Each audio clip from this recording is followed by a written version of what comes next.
warahmatullahi wabarakatuh. Kami dari kelompok 6 kelas 10 3JC ingin memperkenalkan diri. Perkenalkan, nama saya Aldiansyah. Perkenalkan, nama saya Fikri Fikrillah. Perkenalkan, nama saya Rahmat Hidayat. Perkenalkan, nama saya Walter Isman Jamili. Perkenalkan, nama saya Muhammad Rizky. Kami akan mempresentasikan intisari berpikir komputasional. Berpikir komputasional. Berpikir komputasional merupakan suatu metode menyelesaikan persoalan dengan menggunakan teknik ilmu komputer informatika, atau berpikir seperti halnya sebuah komputer yang membutuhkan logika berpikir dan algoritma.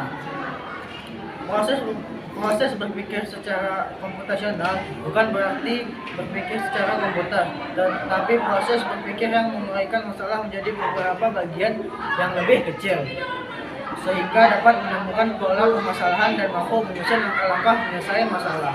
Kegiatan dalam berpikir komputasional ialah mencari strategi untuk mengatasi persoalan. Persoalan apa yang diselesaikan? Hampir semua persoalan saat ini mengandung konsep komputasi, sehingga bisa diselesaikan dengan bantuan mesin komputer. Sebagai contoh, robot yang bertugas melayani penjualan di restoran atau mengantar makanan dan obat untuk pasien di rumah sakit yang sudah dipakai di beberapa negara maju. Sistem komputer pada hakikatnya meniru dunia ini untuk dijadikan dunia digital, sehingga bisa membantu atau menggantikan manusia dalam melakukan pekerjaan yang sulit maupun membosankan.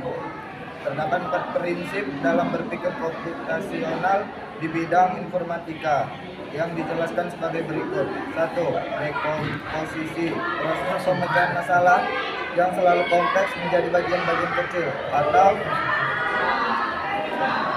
sederhana, sehingga lebih mudah untuk memecahkan suatu masalah. Pengenalan pola, proses dalam menemukan pola pada bagian-bagian masalah yang lebih kecil sehingga dapat memecahkan masalah yang kompleks lebih efisien.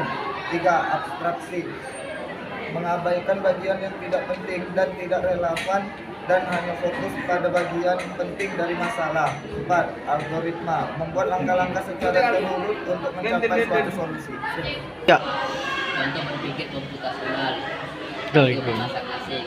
Langkah-langkahnya: 1. Dekomposisi. Dalam memasak nasi, tentu kita pecahkan dulu masalah besar menjadi masalah kecil, seperti menyiapkan beras, air, tempat nasi, rice cooker. Pengenalan pola. Kalau dalam kasus memasak nasi, kita harus bisa mengenali pola yang ada, seperti harus memasak air untuk memasak beras atau menyalakan rice cooker. Abstraksi, berapa banyak beras yang kita butuhkan untuk makan nanti. 4. Algoritma, dalam memasak nasi, pertama-tama masukkan beras sebanyak yang dibutuhkan, kemudian masukkan air, lalu kemudian menyalakan rice cooker. 2. Buat jus apel. 1. Dekomposisi. Pada tahap awal membuat jus apel, mari kita menyiapkan langkah-langkah untuk memecahkan masalah dengan menyiapkan air, es batu, lampu hingga blender atau juicer. Pengenalan pola. Pengenalan pola dengan memahami dalam proses membuat jus apel dari memasukkan air dulu, memotong-motong buah apel, memasukkan bahan menjadi satu di dalam blender atau juicer hingga menyalakan blender. 3. Abstraksi, sebuah pandangan beberapa apel yang dibutuhkan dalam membuat jus apel. Masukkan apel di blender atau juicer serta air secukupnya dan nyalakan. 4. Algoritma, sudah memahami pola dari atas, masukkan apel secukupnya, air secukupnya hingga nyalakan blender atau juicer. 3. Pesta. Dekomposisi, katakanlah kita mengadakan pesta.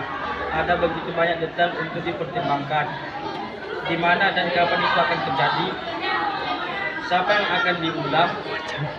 Apa yang akan kita pakai? Di sini masalah yang harus dipecahkan adalah melaksanakan pesta ini dan undangan, tempat, menu, musik. Semua itu adalah masalah yang lebih kecil di dalam masalah yang lebih besar untuk saat ini. Mari kita fokus mengirimkan undangan itu. 2. Pengenalan pola. Untuk mengetahui cara terbaik untuk mengirim undangan ke banyak orang, ujilah terlebih dahulu cara kerjanya satu orang. Dengan begitu, kita dapat mengetahui apakah ada kesalahan dengan layanan undangan digital atau berapa lama untuk mempersiapkan dan mengirim sesuatu melalui surat via kantor pos. Yang ketiga ada abstraksi. Jika mau ada ide gila dalam mengirim undangan, bagaimana jika undangan dikirim dengan balot atau merpati pos, dan bagaimana jika ketika tamu membuka undangan, otomatis lagu dimainkan secara menyemburkan konfeti. Kita bisa melakukan semua ini, tetapi pada akhirnya, mengingat tamu undangan banyak, kita pilih yang lebih sederhana. Kita hanya perlu memberitahu tanggal, waktu, alamat, dan informasi penting lainnya untuk tamu. Dan kemudian mereka hanya perlu RSVP atau konfirmasi datang atau tidak. Yang keempat ada algoritma. Katakanlah kita telah memutuskan untuk mengirim undangan melalui website undangan digital. Algoritmanya sebagai berikut. Tentukan daftar tamu yang hanya perlu identitas, nama, dan surel. Tentukan tanggal, waktu, dan tempat, termasuk alamat untuk pesta. Di website, pilih desain yang sesuai dengan tema pesta, tambahkan tanggal, waktu, dan tempat ke website. Kirim undangan digital tersebut ke semua orang di daftar tamu.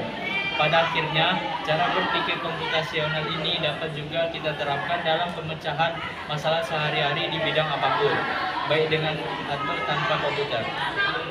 Sekian presentasi dari kami. Bila ada jika ada kesalahan. terima kasih. Assalamualaikum warahmatullahi wabarakatuh.